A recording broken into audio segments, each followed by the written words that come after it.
The loss here is unimaginable. The suffering of the Micah family is something tragic, undeserved, and unexpected. But for the irresponsibility of Adrianna Young, such suffering would never have happened. One split second of unfocused behavior and the world changed for this good family. I have to tell you, I wish I were as far away from this courtroom as I could possibly be today. I've never been so scared in my entire life in trying to fulfill my obligations and the oath that I took than I am right now. I'm trying not to shake, but I may not be able to stop it. When a tragedy like this occurs, one's faith is challenged. How can God allow this mother to die? How can this infant be injured and scarred for life? How could another son deal with his mother's death and then have to try to save his little brother? Truly, if justice were logical and fair, wouldn't God have spared the life of Deborah Micah and taken the life of Adrianna Young? That did not happen. And now it falls upon an imperfect human judge to try and determine whether or not Adrianna Young should be given an opportunity to rehabilitate herself today. The Micah family has asked me, and through the local newspaper, asked others to write to me, asking me to deny the motion for judicial release. As the prosecutor pointed out, stacks of letters have been received, heartfelt letters from good people. I have read every letter, every one. I am sure they are sincere in every word. They would not have taken the time to write to me. These letters are full of sympathy, pain, and yes, anger. Some demanded the sentences be longer than what is even permitted by law. Some have accused me of being a bad judge for being too lenient, which comes as a shock because I have imposed some of the county's most severe sentences in cases involving intentional acts of violence. I've also read the Chronicle Telegram's request that I deny the motion for judicial release. Ironically, the only time the Chronicle has disputed a decision I've made in the last 11 years was one because they felt my sentence may have been too harsh. But its editorial was balanced, and I cannot argue that they must be wrong and I must be right just because of a difference of opinion as to when judicial release should be considered in this case. The best I can hope to do today is explain my thought process and reasoning for my decision. All of these letters tell me to keep Adrianna Young in prison. Not surprisingly, there are no letters from the public asking me to let her out of prison early.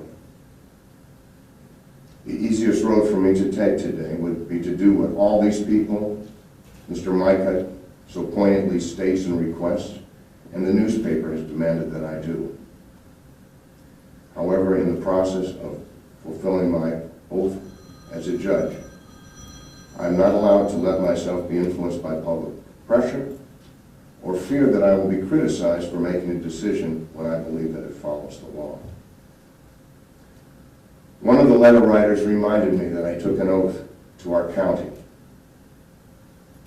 Actually, I took an oath, but that's correct, but it was to uphold the laws and the Constitution of our state and not simply do what people in the county may want at the moment. Otherwise, there is no justice, but only popularity contests. Contests that can be based upon an incomplete or inaccurate understanding of the facts or a misunderstanding of the totality of the legal framework that is to be applied. For example, there are times when a judge must exclude evidence, even though a criminal may go free because the evidence was obtained in violation of the Constitution. My duty is to follow the law. Only then do we have a nation of laws and not one dictated by the passions of the moment. The tone of these letters is for me to fashion a punishment that tries to make the defendants suffer as badly as the victims have suffered.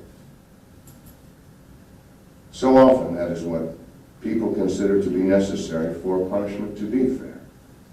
This is not an illogical position.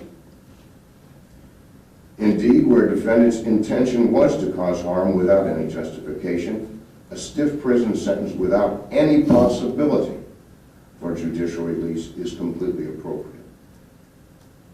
Indeed, I have sentenced defendants harshly where I believe their ability to be rehabilitated was small and the risk to the public great. In the final analysis, fashioning an appropriate punishment must not be based upon a desire to seek vengeance or to even the score, even though it is perfectly normal to feel that way. A judge is required to do better. The cases of death due to negligence behind the wheel of a car are the most vexing cases facing a judge. The immensity and unfairness of the loss is immeasurable. But the nature of the behavior being punished here is not the usual criminal behavior, where someone intended to cause harm or was armed with a weapon in a court of criminal conduct, where death or serious injury was likely to occur.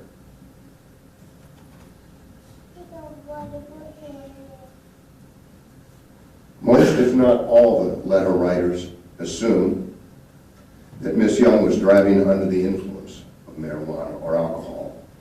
And this fact is the main argument why they think my sentence initially was too lenient, and the consideration of judicial release a travesty of justice. I heard today that the victim understood that the defendant had been committed 3 or 4 acts of operating a vehicle under the influence. This is not evidence that was ever presented to me, because I do not believe, and the state presented me with all the evidence of her past criminal behavior. That was not accurate. It was partially accurate. The defendant was on probation for one OVI offense in 2014, her first and only offense. The evidence in this case did not prove that she was under the influence. Indeed, the defendant was never even indicted for driving under the influence, because the prosecution immediately stated it could not prove it. Although trace amounts of marijuana were found in Ms. Young's system, it could not be established by law that by such amounts, whether she had even smoked marijuana that day, or whether these amounts were from use a day or so before. She was only charged with a minor misdemeanor possession, and such possession was never offered to prove that the defendant was driving under the influence.